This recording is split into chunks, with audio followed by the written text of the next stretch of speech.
As far as discerning the times go, because Jesus was very clear in the New Testament that he wanted the people, both of his day and any forthcoming generation, to understand the signs of to discern these things, to discern the times. And we've got the classic passage in the New Testament where he chastises the religious leaders of his day because they know the signs of the weather, but they do not know the signs of the times. Same going on today, correct? Exactly. Yeah. Exactly.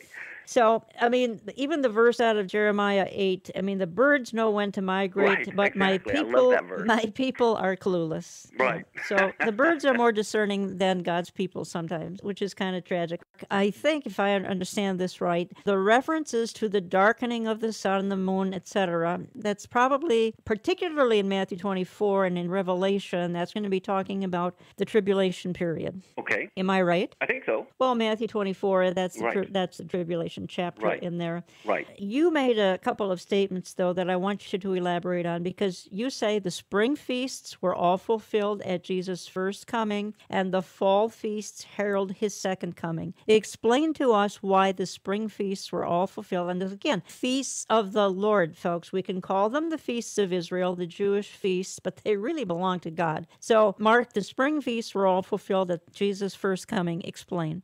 Sure. One of the things that's important, too, to realize is the word feast isn't even a correct word. When we hear the word feast, we think food. But the Hebrew word is moed, and it literally means a divine appointment. Mm-hmm. And I think people believe in divine appointments, but what they don't know is there's some that are scheduled. God has scheduled divine appointments when he was going to intersect human history. And so, for example, Passover, okay? They were also called, in Leviticus 23, in our English language, holy convocations. Well, a convocation in the Hebrew is mikra, and it means not just an assembly, but it implies it's a dress rehearsal. Mm-hmm. And so think about this. Every year for 1,500 years, the Jews went through the dress rehearsal of killing the Passover lamb at 3 o'clock in the afternoon on Passover. And so here they're doing this dress rehearsal for 1,500 years. And the Lord didn't die in July or December. He died on Passover at 3 in the afternoon that they had been rehearsing. As a matter of fact, you know in Revelation, it said Jesus was slain from the foundation of the world. In other words, this is implying this was all planned out. It wasn't like God said, oops, my son died, we got to go to plan B and resurrect him.